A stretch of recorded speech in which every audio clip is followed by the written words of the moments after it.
Okay. The title of this message today is We Really Need Wisdom This Year. Ecclesiastes chapter 9, and we'll begin with verse 13. Let's see, why would we need wisdom this year? Well, let's think for a moment.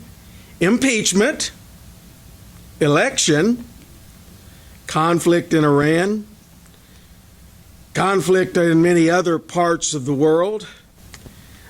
Then there are job responsibilities, family obligations, relationship issues, decisions, challenges, opportunities, difficulties.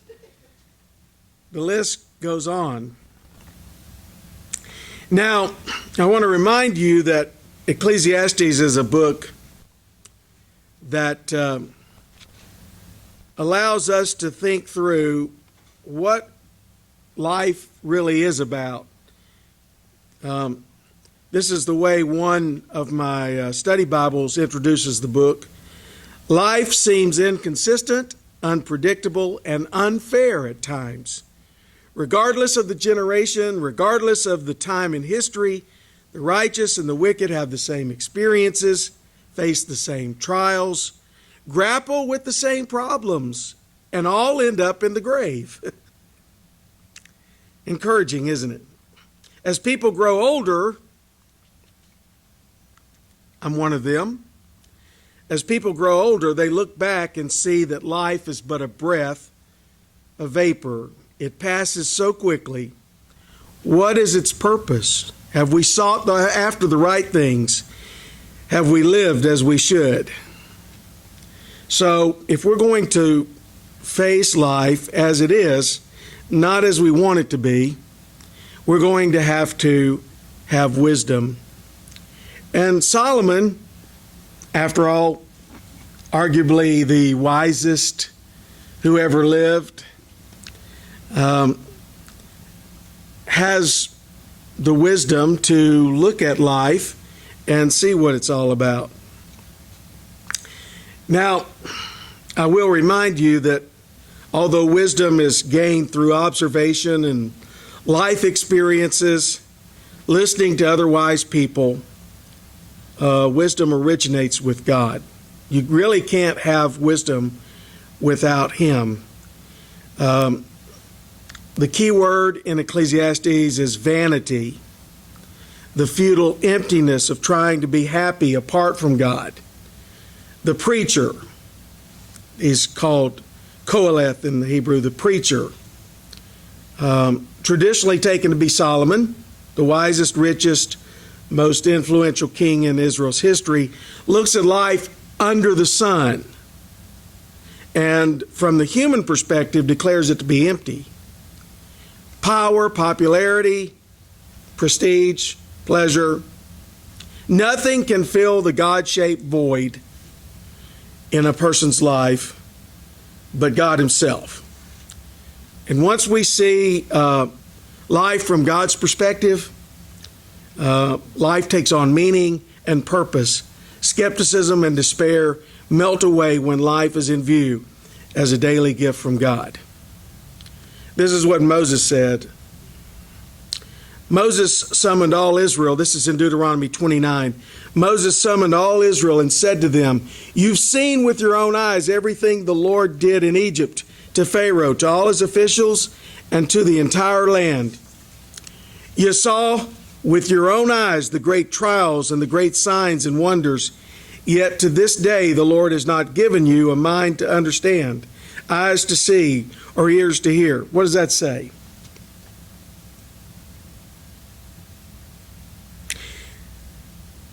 Well, it says, essentially, just because you should be able to see, just because you should be able to understand, doesn't mean you do. People can put two and two together and come up with all kinds of crazy answers, right? So we need to understand that wisdom doesn't just show up when we want it to, But in Proverbs, we're told, trust in the Lord with all your heart and do not rely on your own understanding. In all your ways acknowledge Him, and He will direct you on the right paths. So, let's look at this passage. Solomon's going to tell us some things about wisdom. And we need to understand these things if we're going to have wisdom. He says, here's another bit of wisdom that has impressed me as I have watched the way our world works. Now I'm reading from the New Living Translation. There was a small town with only a few people, and a great king came with his army and besieged it. A poor, wise man knew how to save the town, and so it was rescued. But afterward, no one thought to thank him. So even though wisdom is better than strength, those who are wise will be despised if they are poor. What they say will not be appreciated for long. What is he saying? Well, first of all, this story indicates that wisdom can accomplish what might may not be able to. In other words, wisdom will allow you to overcome some unbelievably difficult odds. There's a story in 2 Samuel chapter 20 that kind of illustrates this. It's a story during David's reign when a fellow by the name of Sheba revolted against... Now, David was a good king, you know, but even good kings have problems, right? And not everybody's happy with anyone's leadership. Sheba started this revolt, and in 2 Samuel 20, we're told about this revolt. So David sends Joab, his commander-in-chief, to deal with the problem, to put down the revolt. Now, David was a godly man, but Joab was a devious and rough dude. In fact, just before he deals with this revolt of Sheba, he meets a guy named Abishai, and while he is reaching out his one hand to pull the guy's beard down to give him a greeting, a kiss on the cheek, he reaches in his underneath his robe and pulls out a dagger and stabs him and leaves him there lying bleeding to death in the road. So he's not a good guy. He's a ruthless guy. But he travels on after that incident to deal with Sheba. And Sheba, it says in verse 14, meanwhile, Sheba traveled through all the tribes of Israel and eventually came to the town of Abel-Beth-Micaiah.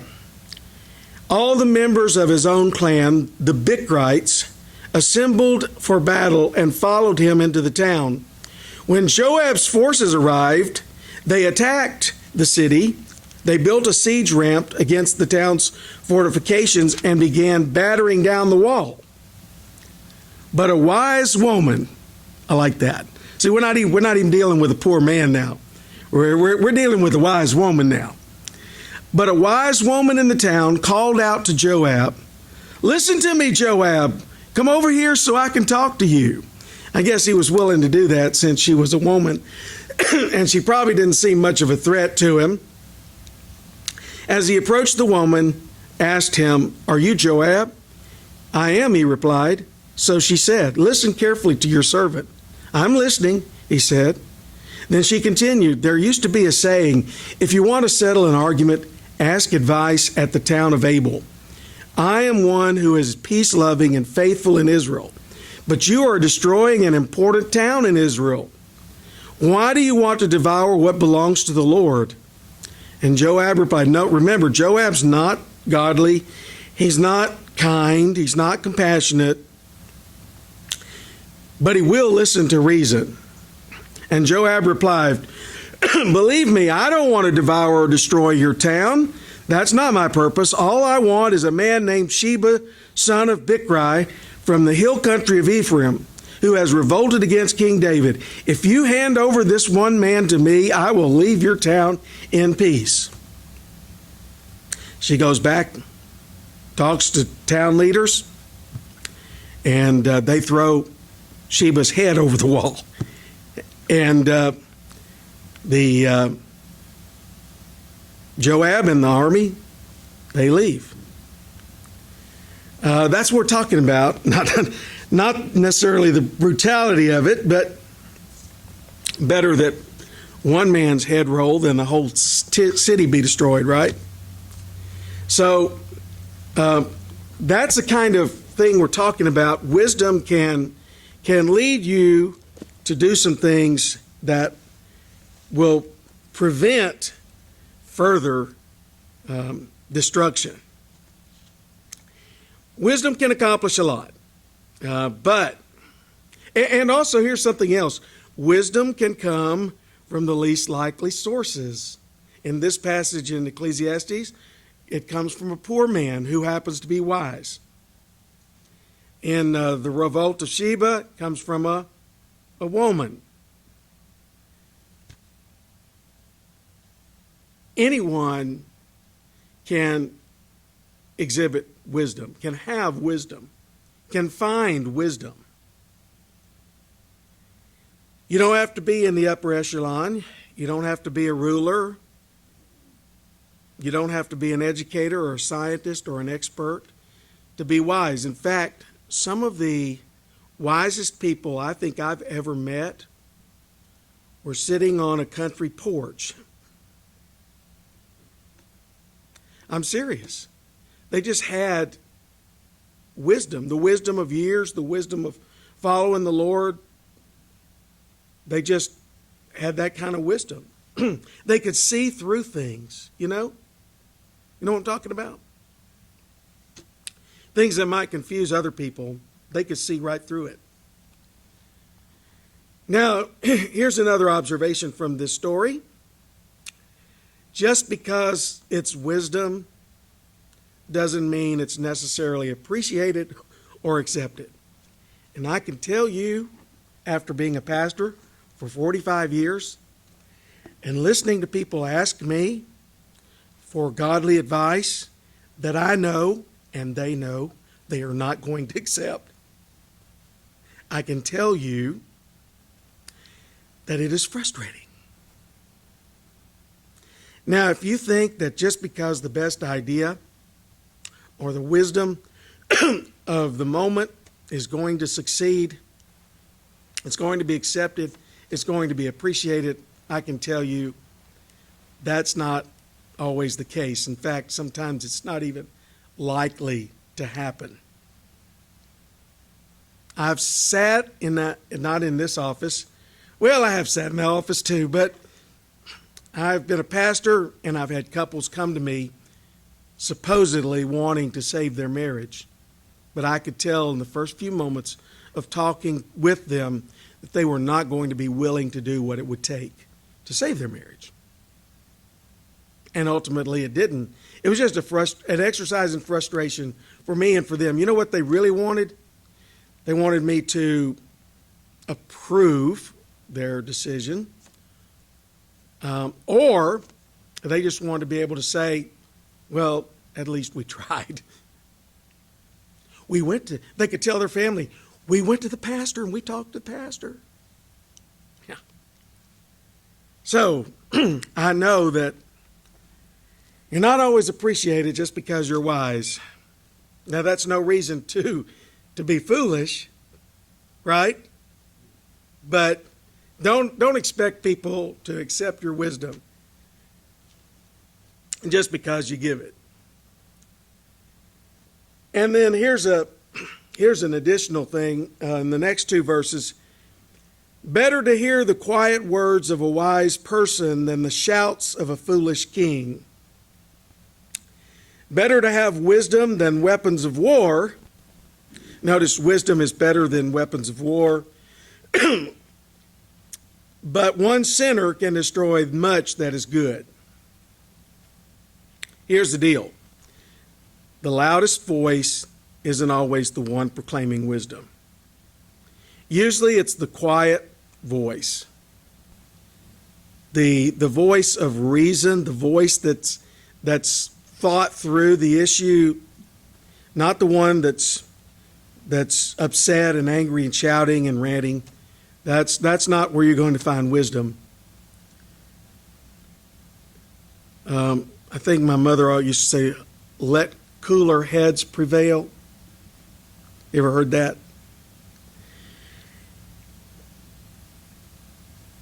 Wisdom is not located necessarily in a ruler or a king. It's not in the loud shouts of whether it's the media or the culture. But here's the deal. One sinner can destroy much that is good. And look in chapter 10, he follows it up with an illustration. As dead flies cause even a bottle of perfume to stink. And we don't have that problem in our culture. How many of you ladies have gotten up recently and found dead flies in your perfume? But if you did, it wouldn't smell good. In other words, he says, so a little foolishness spoils great wisdom and honor. It is amazing how one person or one voice or one stupid idea can undermine a lot of good things. Isn't it? You know, it's amazing how much power a little foolishness has to undermine. A wise person, he says in verse 2, chooses the right road. A fool takes the wrong one. You can identify fools just by the way they walk down the street. In other words, folly, foolishness, it's easy to spot. I mean, it ought to be obvious. Unfortunately, people don't want to see, do they? Back to that saying that Moses gave to the people of Israel. They have eyes. Jesus said it. You have eyes to see, but you don't see. You have ears to hear, but you don't hear. We've got to be open to wisdom. We need it now more desperately than ever. Foolishness, a lot of foolishness surrounds us. That's all I'm going to say. It surrounds us. It pervades our culture. It's not hard to recognize a fool if you're observant. But he goes on to say, if your boss is angry at you, verse 4, don't quit. A quiet spirit can overcome even great mistakes. We need to remain calm and level-headed. It's not just our bosses we have to deal with. You know, we have to deal with all kinds of irate people in our culture and people who are emotionally charged, and we just need to remain calm and collected. Now I'm going to leave you with the wisdom of James. So what does this wisdom look like? Godly wisdom, biblical wisdom, what does that look like? Well, James puts it this way, James chapter 3, beginning with verse 13. If you are wise and understand God's ways, prove it by living an honorable life, doing good works with the humility that comes from wisdom. Wise people are not out there calling attention to themselves. The wisest people are humble people. They want to help. They want to serve. But if you are bitterly jealous and there is selfish ambition in your heart, don't cover up the truth with boasting and lying. I think that's important for us to realize exactly where we are. Be honest with ourselves. And I've said this before, and I mean it, that the most deceptive person you'll ever have to deal with is yourself. Because it's so easy to deceive ourselves, we can lie to ourselves and believe it. Anybody else gives us that stuff and we won't believe it, but we can tell ourselves that and believe it. For jealousy and selfishness are not God's kind of wisdom. Such things are earthly, unspiritual, and demonic. For wherever there's jealousy and selfish ambition, there you will find disorder and every kind of evil. Now, that applies to Nashville, it applies to New Beginnings, but it also applies to Washington, D.C. as well. Because there's some very jealous, ambitious, selfish people there too. The wisdom from above is first of all pure. It is also peace-loving, gentle at all times, willing to yield to others. It's full of mercy and good deeds. It shows no favoritism and is always sincere. And those who are peacemakers will plant seeds of peace and reap a harvest of righteousness. The wisest people I've known are godly people. Godly men and women who had walked with the Lord, who had studied His Word, who were gentle and patient and kind and peace-loving, rarely raised their voice, never acted in haste or anger. These are wise people. How are we going to deal with the situation in our world, around us, the people around us? Just this way. This is the kind of wisdom that we need to exhibit around people. Will it make a difference? Well, if you're a peacemaker planting seeds, anybody ever planted seeds? And you go the next day and look and make sure they have come up, right? No, if you're planting seeds, you have to trust. I'm farming. I was a farmer half my life. Well, almost half. Not quite half. I was a farmer for a long time. Maybe a third of my life, yes. Okay. Keep me honest. My formative years were in farming. And there's one thing I learned: farmers have to have patience and faith. Because those seeds, you put them in the ground, you do everything you can to encourage them to grow, and then you lose control. And you have to trust. Trust that the seeds you're planting, the seeds of gentleness and kindness, patience, mercy, forgiveness, you plant these seeds not necessarily expecting an immediate response or result. But you know what? You know that in the long run, you can expect to harvest some fruit from that.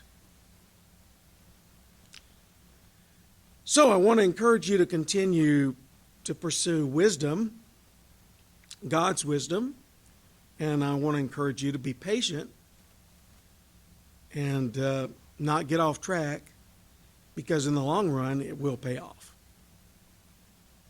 Okay?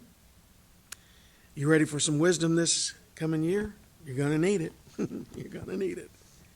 A lot of prayer, a lot of thinking, a lot of studying God's Word, and it will yield wisdom. Let's pray.